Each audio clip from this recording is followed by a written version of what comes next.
Hello, welcome to today's presentation. I'm very excited about talking about the topic of how to repurpose your content so to get the maximum output with minimum effort. So working smarter, but not harder. So I know that a lot of times we think of always creating new content. We create something, then it takes a lot of energy to create that content. Then we go through the process of creating content again. Well, the thing is that you can feel like you're on a hamster wheel, always producing, always creating. It can wear you out. But often we don't really think about the fact that when we create content, we often leave a lot of it laying on the floor, so to speak, where we didn't get the most out of any content we create. So during this presentation, what I'm going to do is talk you through different ways of creating a piece of content and then repurposing that content so you get the most out of that content before you move on to something else. And that way, you can easily fill your content calendar without having to always think of something fresh and brand new every single day. So let's begin. The first thing you want to do when it comes to creating content that you will repurpose for later use is to do a video. Now, in terms of video, one of the best place to start is doing a live video. That's what I'm doing right now. This is a live video. Now, why do you want to do a live video? Well, the algorithms on Facebook, Instagram, YouTube, they love live video. So it's just a good place for you to start.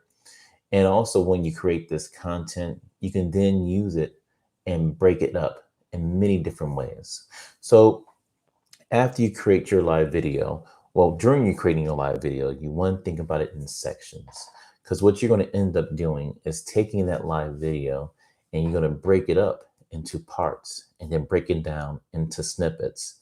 So one thing you can do with video is after you made your long video, such as this live, you can then break it up to short video parts, such as YouTube Shorts, Facebook or Instagram stories. You can make it a reel. You can use it for TikTok.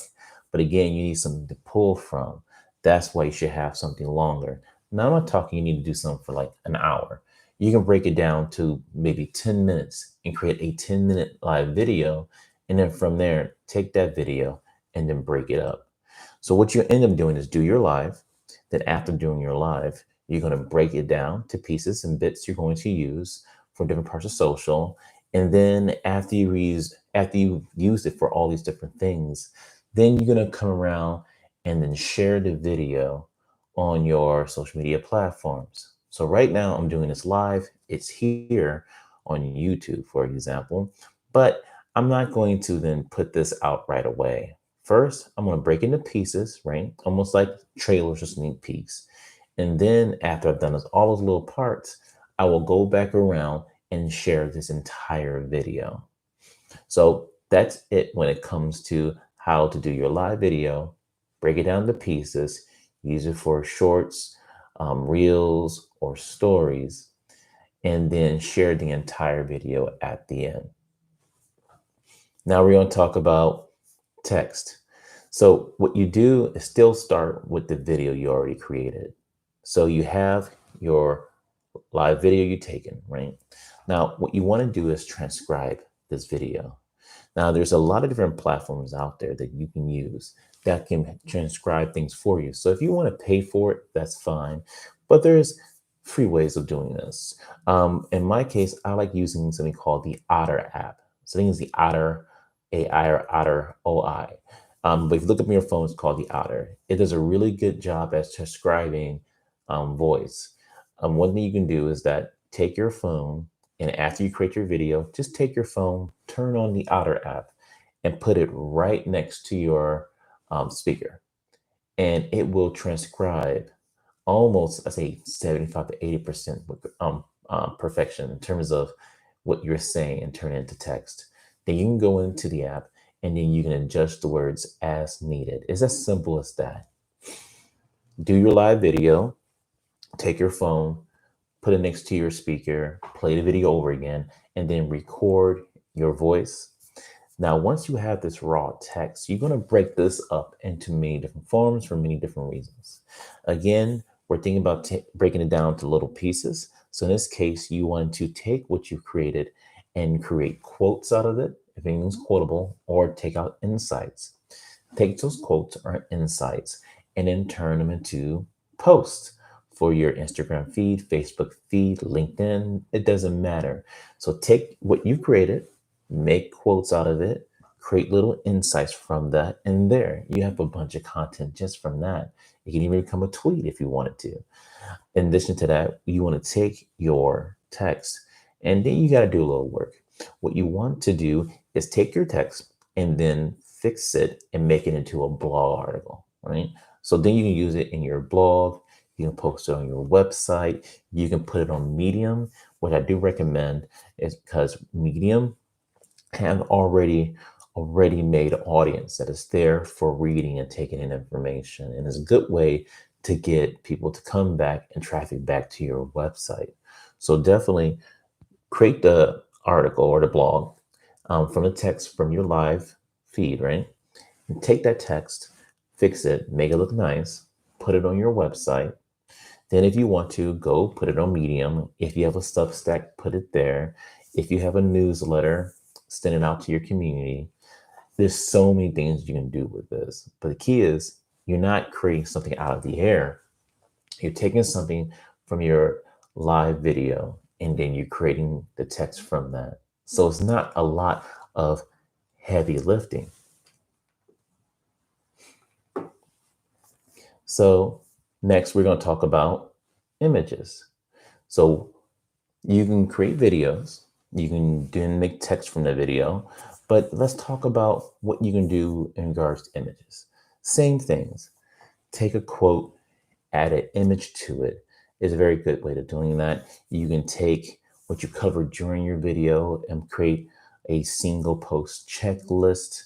You can create also a carousel that's, 5 steps of this, 5 ways to this, for example, and you can create nice imaging for that. Again, that's already 3 different ways you can take that live video and then create images from it. So that's pretty simple, easily done.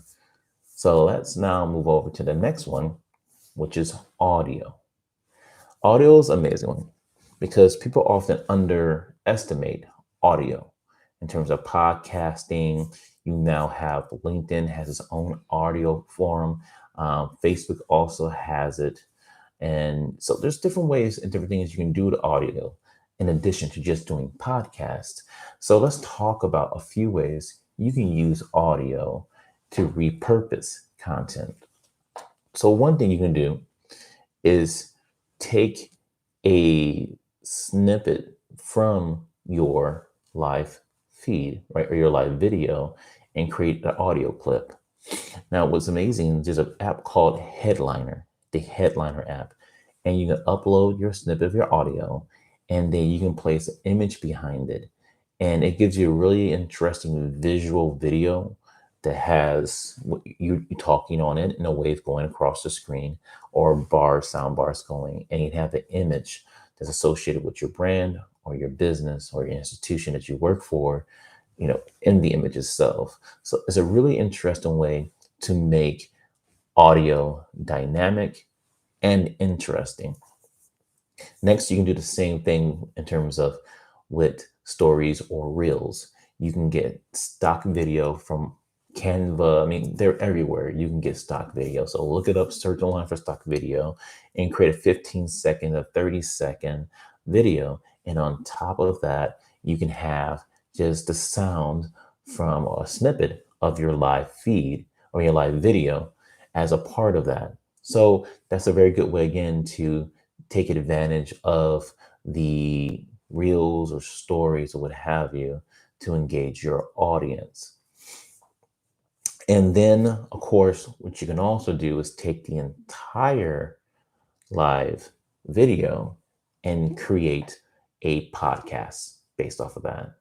It doesn't have to be long. There's a lot of platforms out there now where you can take your video feed, your raw audio feed, and then upload it and create a podcast out of it. Again, it's just another way to get your voice, your message out there into the world so people know who you are and know what you think. Now, when it comes to repurposing your content, there's many different ways of doing that, obviously. But you got to keep in mind one of the most important things to do is to always measure your effort, because there's no way of knowing what you're doing, if it's working, how to improve without measurement, iteration, knowing what you've done, knowing what went well, knowing what didn't went well, and then knowing where you can improve, knowing what type of content you create that you did when you repurposed your original content, and seeing what worked and what didn't work, right? But also, you want to have a way of tracking this. So, of course, you need to work with UTM links so you can then track, how people are engaging with your content at different places and where it came from, and again, what type of content they engage with. Because without that information, what you're doing is kind of this shooting in the dark, where you don't know what's working, what's not, and how to actually improve. So that's it. And what's going to be very interesting, this video is going to be an example of what I'm talking about. This is a live video. It will be repurposed in every single way of things that I currently mentioned. And then I'm going to follow up at the end with the results of what I've done. See, this is a perfect example of just repurposing your video. And I'm going to show and not just tell. Well, that's it for this episode. Again, I am your host, Tony Rez, your digital marketing strategist. And I wish you an amazing and a wonderful day, week, and year.